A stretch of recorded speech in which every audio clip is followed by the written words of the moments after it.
le débarquement de Normandie dans mon appart. On ne peut pas visiter les sites, on ne peut pas aller sur les lieux, on se fait ça chez moi, en Normandie. Chapitre 10. On est toujours sur le thème de l'occupation en Normandie. Et on est enfin en Normandie. Au chapitre précédent, on a vu les débâcles suite à la bataille de France. Bataille de France, 1 mois et demi d'accord, mais c'est 100 000 morts du côté français et c'est 80 000 morts du côté allemand. C'est une grosse confrontation. Ici en Normandie, on n'en a pas tellement souffert. Il y a eu des bombardements intenses dans le nord, mais ici, Calvados, Manche, tout ça, c'est resté relativement calme. En fait, quand l'armée allemande vient ici, elle ne se bat pas, elle vient ici.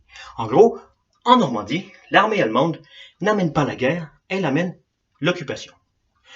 Attention, attention, attention, attention, attention. C'est tendu, hein?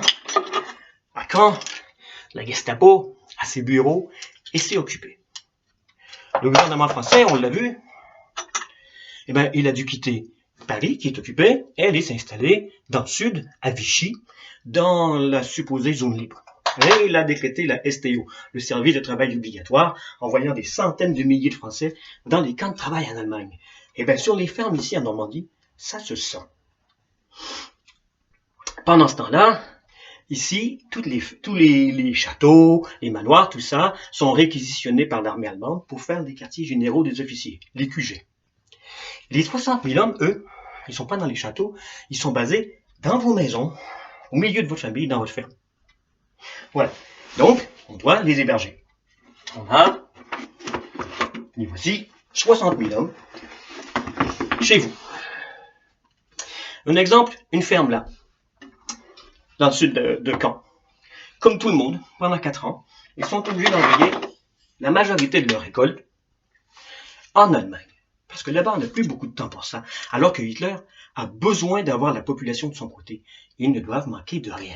Il ne peut pas leur offrir le chômage partiel ni Internet, mais ils ne doivent pas manquer de nourriture. Donc ça part là-bas, comme sur toutes les autres fermes. Pendant ce temps-là, cette ferme-là est obligée d'accueillir 80 hommes pendant 4 ans. Et il faut les nourrir. C'est une lourde charge. Évidemment, il y a aussi les ouvriers agricoles. Ça fait encore 30 hommes à nourrir. Et c'est beaucoup de boulot. L'équipe de cuisine, c'est 17 femmes, 7 jours semaine pendant 4 ans au boulot. On pourrait au moins s'approvisionner un peu en poisson. Il y a la mer à côté. Mais l'accès à la mer est restreint par l'occupant. C'est une zone interdite pour se protéger. On peut toujours se faire au moins un peu d'argent en travaillant pour l'organisation Todd. Ça, c'est la compagnie privée qui construit les 12 000 bunkers en question pour le mur de l'Atlantique. Et puis, ça permet aussi de peut-être pas partir en camp de travail.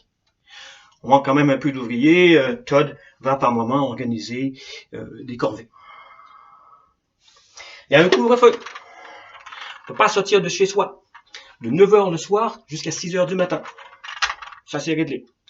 Mais bon, le soir, vous pouvez peut-être tranquillement écouter la radio anglaise, la BBC. Il y a tous les soirs, les Français parlent au français. Ça, c'est des informations et c'est aussi des messages codés pour la résistance. Bon, mais l'armée allemande a réquisitionné à peu près toutes les radios sur la côte ici pour s'assurer que les gens ne l'écoutent pas. Et puis bon, si vous êtes attrapé en train d'écouter la BBC, en gros, vous êtes exécuté. Il y a des problèmes d'approvisionnement, donc on tombe dans le rationnement. Mais bon, une grande partie de ce qu'il y a de mieux part pour le marché noir d'emblée, n'est pas disponible pour le commun des mortels. Et puis, on fait des grandes queues chez les marchands. C'est pas aujourd'hui qu'on verrait ça. Donc, tout est plutôt immobile, tout est plutôt coincé. En gros, si on bouge pas trop, on meurt pas beaucoup. C'est la situation ici. Prochain chapitre. 11. On ne peut plus les compter sur les doigts. Chapitre 11, on passe à autre chose. On va enfin commencer à parler de les Alliés. L'autre côté de l'histoire, ceux qui y arrivent. C'est qui ça? On va aborder ce sujet donc au prochain chapitre. Je vous remercie beaucoup.